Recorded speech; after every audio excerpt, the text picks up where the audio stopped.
Hello and welcome to the business interview. I'm Markus Karlsson. Plunging sales, falling profitability and even record losses. 2012 was a year the European auto industry would probably like to forget. And experts warn the car market in Europe is likely to be stuck in reverse this year. It's in that climate that car makers are getting together at the Geneva Motor Show, one of the premier events in the global car calendar. And joining us from there is Susan Docherty. She's the president of Chevrolet Europe, which in turn is part of the American auto giant General Motors. Susan, thank you very much indeed for speaking to us. Yes, thank you for having me. It's terrific to be here in Geneva. Now, what is the mood where you are, seeing the very difficult climate that the European auto industry is currently operating in? I will tell you that, first of all, the European auto market is definitely facing a lot of challenges right now, but the mood here in Geneva is generated by lots of new product launches. And I think in a down market like this one, what you really need to focus on is where are the opportunities going to be. And for us, one of those opportunities is a segment called the small SUV segment, which is predicted to grow double digits throughout the rest of the decade. And Chevrolet is poised to take advantage of that with the introduction of our new Chevrolet Trax, which will enter the market here in Q2.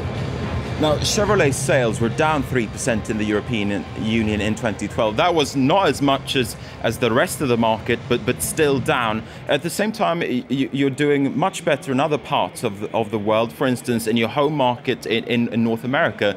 How are you then looking at Chevrolet's future in this continent, in Europe?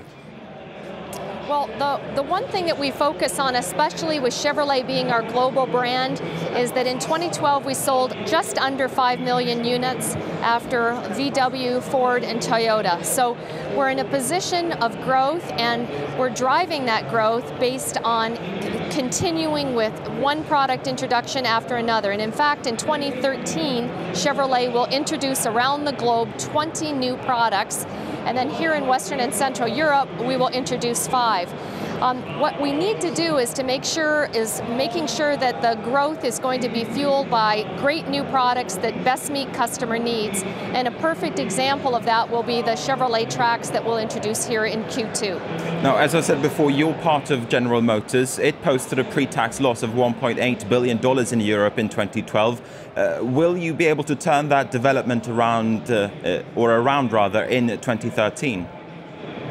Well, just for your viewers to know, the pre-tax loss that you referenced was for our Opel business. And our Chevrolet business is actually part of another business unit, but it doesn't matter. We're all part of the General Motors family, and what we want to do from our goal is to be profitable in every single region and every single country where we do business. We're not there today, but we are very focused as a company in ensuring that we've got long-term sustainable growth and that we're profitable. When do you think the European auto market overall, when will it bottom out? Have we seen the worst, or is the worst still to come? Well, from our predictions, the 2013 calendar year is going to continue to be a challenge. For Western and Central Europe, we're predicting the market to continue to be down from where it was in 2012. I think what will determine whether or not we've hit the bottom is what happens in the individual markets. We've got very high levels of unemployment, and we've certainly got lots of overcapacity in this market. So the solutions that we saw in other markets, like in the United States, which we were able to resolve quickly, it won't be a quick resolution here in Europe. It's going to take time. Now, one of the main problems here in Europe is that there are too many car factories, but not enough people buying cars. We are seeing some plants closing in Europe. Are we going to see more closures as we have seen in North America? You just referred to the United States there. We've seen a lot of closures of course, in North America before that car market turned around. Do you think we'll see more in Europe? It's very clear that in terms of addressing overcapacity is on the hearts and minds of all of the executives that you're going to talk about here. Some OEMs have moved quicker than others in terms of adjusting their capacity. but it is a very tough decision in terms of approaching that. And in terms of getting the market back in a positive growth position, I think a lot of markets, as well as manufacturers, are under a lot of pressure on margins, and they're going to make the decisions that are best for them. It won't be as quick as what happened in the United States, but it will happen over time. There are still, though, some auto manufacturers that are actually growing in Europe, strange as it may sound. Korean car manufacturers, for instance, Kia and Hyundai, those brands are gaining market share in Europe. What do you think they're getting right?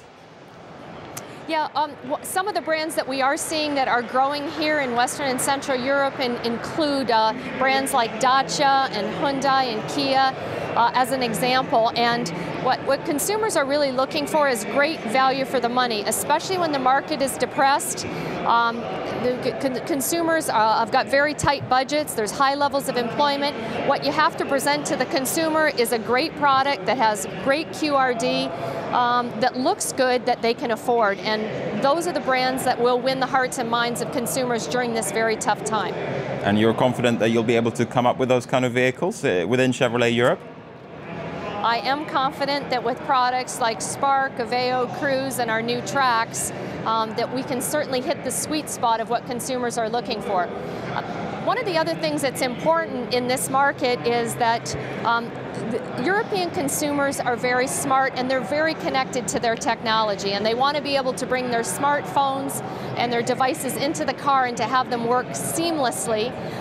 We have a technology at Chevrolet that's exclusive to us, called MyLink, that allows users to bring their smartphones, to bring that technology into the car and have access to great applications like Bringo navigation systems, that for 60 euros they have the opportunity to have a great navigation system that is upgraded through that app. And those are the kinds of things that European consumers find great value in, and the kind of solutions that they're looking for in a market that's very tough. Mm-hmm. I want to change tack a little bit. It's International Women's Day this week, and the car sector, it's usually seen as a pretty male domain. I suppose it's fair to say that. What inspired you to head into this business? Oh, that's a great question. I've been lucky enough to be in the car business since 1984. This is a business that is global, it's dynamic, it's competitive, it's challenging, and when you're looking at a career, those four dimensions were something that was really important to me. I feel very privileged to have been involved in this business for as long as I have, and to have seen the world. But why do you think that there are so few female leaders still in the car business? If you look at all of the CEOs of the major car companies, they're all men. Well, I would say that there's a lot of women that are up and coming in this business. It is quite a demanding business because it involves, has for me anyway, a lot of travel. And that becomes really tough, especially if you're married and you have family and children, of which I do. And it just requires that you got to be really balanced in terms of your professional and your personal life. But for all the women viewers out there that are thinking about a career in the automotive business, it's dynamic, it's fun, and it presents a ton of opportunities, so give it a try.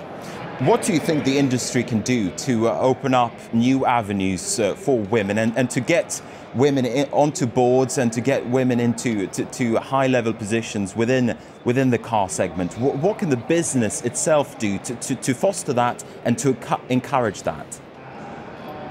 Well, I think one of the things that's really important is that we recognize that women influence many of the car purchases. Even if it's a man that buys a vehicle, there's usually a woman standing beside there, a girlfriend, a mother, a sister, a daughter that influences that purchase.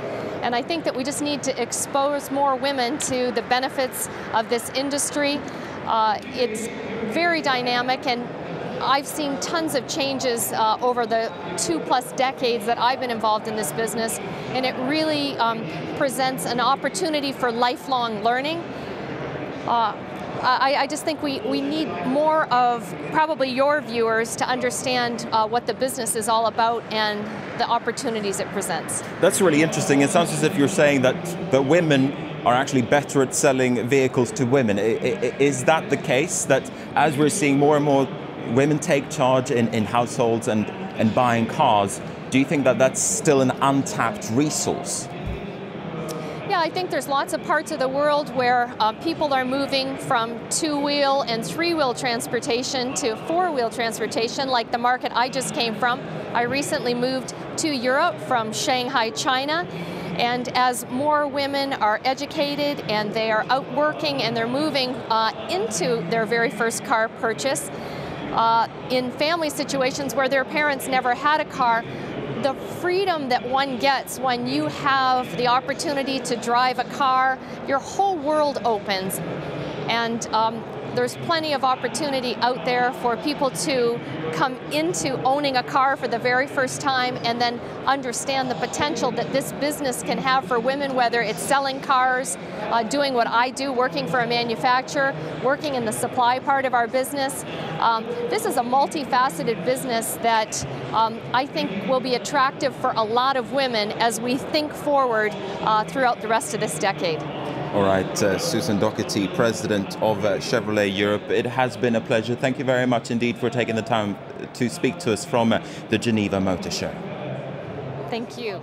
And with that, we're going to wrap up this program. Stay with us here at France 24. We have more news coming your way.